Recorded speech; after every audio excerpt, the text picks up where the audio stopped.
ये कथा राजा उदय प्रताप और उनकी पत्नी रानी कीर्ति देवी की है। राजा उदय प्रताप बहुत नेक और धर्म का पालन करने वाले राजा थे। वहीं रानी कीर्ति देवी एक अत्यंत रूपवती और पतिव्रता नारी थी। उनकी जिंदगी बहुत अच्छे से चल रही थी। फिर एक दिन समय ने करवट ली और उन्हें अपनी जिंदगी के बहुत भयानक दौर से गुजरना पड़ा। स्वर्ग लोक में एक बार शनि देवता और लक्ष्मी जी की कहासुनी हो गई। शनिदेव के अनुसार वे लक्ष्मी जी से बड़े थे और लक्ष्मी जी के अनुसार वह शनिदेव से बड़ी थी। इस बात को लेकर उन दोनों में काफी देर तक बहस होती रही और वे दोनों कोई फैसला नहीं कर पाए। आखिर उन्होंने सोचा कि मृत्यु लोक में सबसे ईमानदार व्यक्ति से यह फैसला कराया जाए। उन दोनों ने सोचा कि मृत्यु लोक में प्रयागराज के राजा उदय प्रताप के पास जाया जाए। जब शनि देवता और लक्ष्मी जी उदय प्रताप के पास पहुंचे और अपनी बहस का निर्णय मांगा तो उनको उत्तर देने का कोई उपाय न सूझा। अंत में उन्होंने दोनों से 1 महीने की मोहलत मांगी। यह सुनकर शनि देवता व लक्ष्मी जी चले गए और कह गए कि वह अपने झगड़े का फैसला सुनने 1 महीने बाद जरूर आएंगे। उनके जाने के बाद उदय प्रताप का सोना जागना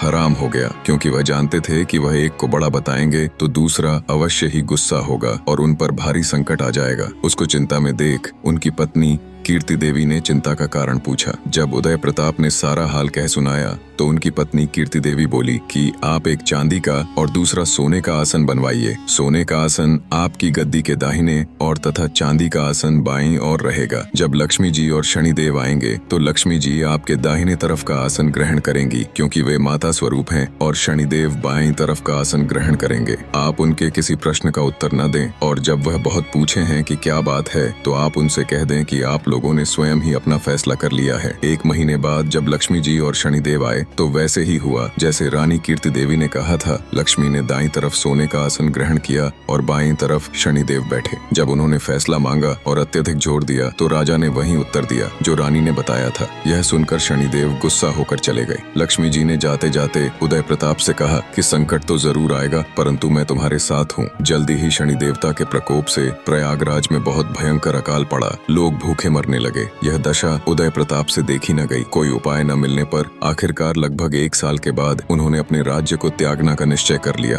एक रात को वह अपनी पत्नी के साथ राज्य को छोड़कर निकल पड़े। साथ में उन्होंने एक पोटली में हीरे जवाहरात मुसीबत के समय काम आने के लिए ले लिए। जैसे ही उदय प्रताप कीर्ति देवी के साथ निकले, बहुत ही भयंकर आंधी तूफान आ गया और चारों ओर अंधेरा छा गया। आंधी तूफान में दोनों रास्ता भटक जाने के डर से एक जगह खड़े हो गए। तभी लक्ष्मी जी एक छोटी सी लड़की का रूप धारण करके आई और लालटेन की सहायता से उन दोनों को नदी के किनारे तक पहुंचा दिया। उदय प्रताप अपनी पत्नी के साथ नदी के किनारे पहुंच गए, परंतु अब नदी पार करने की समस्या उत्पन्न हो गई। इतने में एक बूढ़ा नाविक नाव खेता हुआ उस तरफ आया। उदय प्रताप ने निवेदन किया कि वह उनको नदी के किनारे पहुंचा दे। नाविक बोला कि उसकी नाव बहुत हल्की है, इसलिए एक एक करके ही वह उनको पार करा सकता है। राजा ने उसकी बात मान ली। पहले वह रानी को पार ले गया, फिर राजा उदय प्रताप को और अंत में गहने की उस बड़ी सी पोटली को। परंतु उसने गहने की पोटली को नदी पार नहीं पहुंचाया। वह उस पोटली को लेकर गायब हो गया। उदय प्रताप थोड़ी देर तो नाविक और पोटली का इंतजार करते रहे, परंतु जब उन्होंने देखा कि नाविक नहीं आया तो वे समझ गए कि वो बूढ़ा नाविक कोई और नहीं बल्कि शनिदेव ही थे। उदय प्रताप और कीर्ति देवी नदी के किनारे चलते चलते गाँव में पहुंचे। वहाँ के लोग जंगल से लकड़ी काट कर बेचते थे। लकड़ी का व्यापार ही उनकी कमाई का साधन था। उदय प्रताप भी अपनी पत्नी के साथ गाँव में रहने लगे। वे चंदन की लकड़ी काट कर लाते और पास के गांव में बेच देते। थोड़े ही समय में चंदन की लकड़ी बेचकर वे काफी पैसे वाले हो गए और आराम से जीवन व्यतीत करने लगे। यह सब लक्ष्मी जी की कृपा थी। उनको आराम में देखकर शनिदेव ने फिर से एक चाल चली। एक दिन एक सौदागर जो उस गांव से चंदन की लकड़ी लेकर दूसरे देशों में जाया करता था, उसका जहाज यहाँ फंस गया। उसने बहुत प्रयत्न किया, परंतु वह जहाज टस से मस न हुआ। उसकी समझ में नहीं आ रहा था कि क्या करे। इतने में शनि देवता ब्राह्मण का रूप धारण करके उसके पास आए। उन्होंने सौदागर से कहा कि मैं तुम्हारे जहाज को हटाने की युक्ति बता सकता हूँ। सौदागर ने जब उनसे पूछा कि वह युक्ति क्या है तो उन्होंने कहा कि तुम गांव के लोगों को भोजन का निमंत्रण दो और उनमें जो भी सती सावित्री स्त्री होगी, यदि वह तुम्हारे जहाज को छू देगी तो तुम्हारा जहाज चल पड़ेगा। सौदागर ने श्रेणी देवता के बताए अनुसार गाँव के लोगों को निमंत्रण भेज दिया। जब वे उदय प्रताप के घर पहुँचे तो कीर्ति देवी ने यह कहकर निमंत्रण अस्वीकार कर दिया कि मेरे पति जंगल में लकड़ी काटने गए हैं। सौदागर के आदमी ने वापस जाकर कर सारी बात बता दी। सौदागर समझ गया कि यही औरत पतिव्रता है और यही उसके जहाज को निकाल सकती है। वो शाम को फिर उसके घर गया। उस समय उदय प्रताप घर पर ही थे। उसने निमंत्रण स्वीकार कर लिया। जब सौदागर ने उदय प्रताप और कीर्ति देवी से कहा कि वह जहाज छू दे जिससे वह निकल सके, कीर्ति देवी ने अपने पति के कहने पर जहाज छू दिया और जहाज हिलने लगा। यह देखकर सौदागर के मन में पाप जागा कि क्यों न मैं इसको अपने साथ ले चलूं। यदि जहाज फिर से फंस गया तो वह छूकर उसे हटा सकती है। ये सोचते ही उसने कीर्ति देवी को अपने साथ जहाज में खींच लिया और जहाज चल पड़ा। उदय प्रताप चिल्लाता, परंतु उस समय तक जहाज काफी दूर चला गया। कीर्ति देवी अत्यंत रूपवती थी। उसको देखकर सौदागर के मन में पाप जागृत हुआ। उसने कीर्ति देवी के सम्मुख उसे अपनी पत्नी बनाने की इच्छा जाहिर की, पर रानी ने उसे साफ मना कर दिया। पर रानी के रूप पर मोहित हुआ। सौदागर अब हर समय उसके पीछे पड़ा रहता। रानी कीर्ति देवी ने सौदागर की छेड़छाड़ से तंग आकर सूर्य देव से प्रार्थना की कि उसको अपने सतीत्व की रक्षा करने के लिए कोड दे दे। उसकी प्रार्थना सूर्य भगवान ने सुन ली और उसका शरीर कोड से विकृत हो गया। इधर राजा उदय प्रताप भी रोते बिलखते नदी के किनारे से चल पड़े। वह इसी आशा में थे कि यदि जहाज उस तरफ से गुजरा तो वह अपनी पत्नी को छुड़ा लेंगे। आखिर उसको जहाज का कहीं पता नहीं चला तो वह नदी के किनारे आश्रम के साधुओं के साथ रहने लगा। वह वहाँ पर साधुओं की सेवा करता, गायों को चराता और गायों के गोबर से उपले बनाता। वह उपले लक्ष्मी जी की कृपा से सोने के हो जाते। इस प्रकार कुछ ही दिनों में उसके पास ढेर सारी सोने की ईंटें हो गई। एक दिन वही सौदागर जो उदय प्रताप की पत्नी को ले गया था, उसका जहाज वहाँ पर आया। उदय प्रताप ने सौदागर को पहचान लिया। उसने सौदागर को ईंटें दिखाकर कहा कि यदि सौदागर उसको साथ ले चलेगा तो वह ईंटें उसे दे देगा। सौदागर ने भी उदय प्रताप को पहचान तो लिया था, परंतु सोने की ईंटों के लालच में अपने जहाज में बैठा लिया। जब जहाज चल पड़ा तो कुछ ही दूर जाने पर सौदागर ने उदय प्रताप को नदी में फेंकवा दिया। उदय प्रताप की चीख पुकार कीर्ति देवी को सुनाई दे गई। उसने एक लकड़ी का टुकड़ा समंदर में फेंक दिया। उस लकड़ी के टुकड़े के सहारे उदय प्रताप एक पुल पर पहुंचा, जहां आते जाते जहाज से चुंगी यानी कर लिया जाता था। अनजान व्यक्ति को वहां देख वहां कामगारों ने उससे पूछा कि वह कौन है और कहां से आया है। तो उदय प्रताप ने कहा कि वह एक अत्यंत दुखी आदमी है। वहां के लोग उसको राजा के पास ले गए।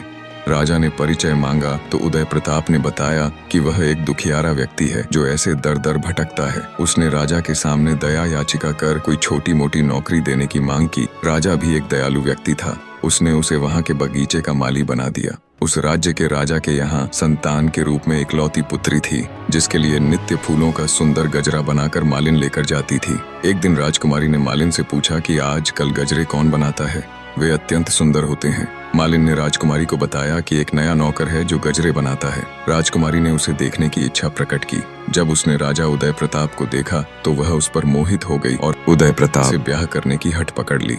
राजा ने बहुत मना किया, परंतु जब राजकुमारी नहीं मानी तो उन्होंने लाचार होकर दोनों का ब्याह कर दिया और जंगल में एक मकान रहने को दे दिया। कुछ दिन बीत गए तो उदय प्रताप ने राजकुमारी से कहा कि ऐसे बेकार बैठे रहकर मेरा मन नहीं लगता। तुम अपने पिता से कहो कि मेरे को जहाजों की चुंगी यानी कर लेने का ठेका दे दें। राजकुमारी ने अपने पिता से यह प्रस्ताव रखा तो राजा ने प्रस्ताव स्वीकार कर लिया। उदय प्रताप अब आने वाले जहाजों से चुंगी लेता। ऐसे ही 7 वर्ष बीत गए। शनिदेव का प्रभाव खत्म होने को आया।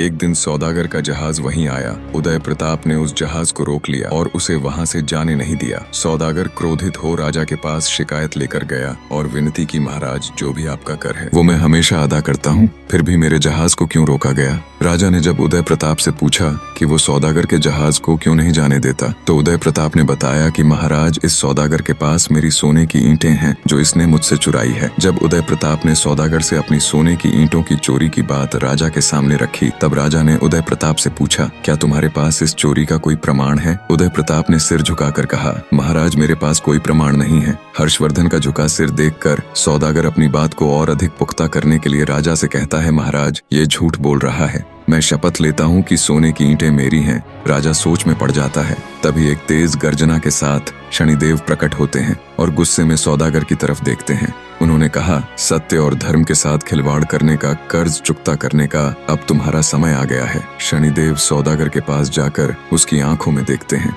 अचानक सौदागर जमीन पर गिरकर कांपने लगता है। वह पसीने से तरबतर होकर चिल्लाता है, मुझे माफ कर दो, मैंने झूठ बोला था, ये सोने की ईंटें मेरी नहीं हैं। इतना कहने के बाद सौदागर के शरीर से एक अजीब सा धुआं उठता है और वह वहीं राख में बदल जाता है। राजा और दरबार के लोग स्तब्ध रह जाते हैं। किसी को समझ नहीं आता कि क्या हुआ। तभी शनिदेव उदय प्रताप के पास जाकर उनको प्रणाम करते हुए कहते हैं कि राजा उदय प्रताप, तुम्हारे सत्य और धैर्य ने मुझे पराजित कर ही दिया। तभी एक बार फिर से तेज प्रकाश होता है और तेज प्रकाश के साथ लक्ष्मी जी प्रकट होती है। माँ लक्ष्मी जी उदय प्रताप को आशीर्वाद देते हुए कहती हैं, तुम्हारे त्याग, धैर्य और धर्म का पालन करने के कारण मैं तुम्हें अखंड समृद्धि का आशीर्वाद देती हूँ। तुम्हारा राज्य फिर से समृद्ध होगा। आशीर्वाद देकर लक्ष्मी जी और शनिदेव दोनों अंतर्ध्यान हो जाते हैं। राजा के आश्चर्य की कोई सीमा नहीं थी। वह उदय प्रताप के पास आकर कहते हैं, तुम कोई साधारण पुरुष नहीं हो सकते। तब उदय प्रताप उसे पूरा किस्सा बताते हैं। राजा सहित पूरा दरबार उदय प्रताप की धर्मपरायणता का गुणगान कर रहा था। राजा ने उदय प्रताप की पत्नी रानी कीर्ति देवी को आदर पूर्वक जहाज से पालकी में बुलाया। रानी विश्पाला ने पुनः सूर्य भगवान से प्रार्थना करके अपना पूर्व रूप मांग लिया। राजा ने आदर पूर्वक उदय प्रताप के साथ अपनी बेटी को और रानी कीर्ति देवी को भी, जिसको उसने अपनी बेटी मान लिया था, प्रेम पूर्वक विदा किया। निष्कर्ष जानने से पहले आप इस चैनल को भी सपोर्ट करें और आपको अगली कहानी किस टॉपिक पर चाहिए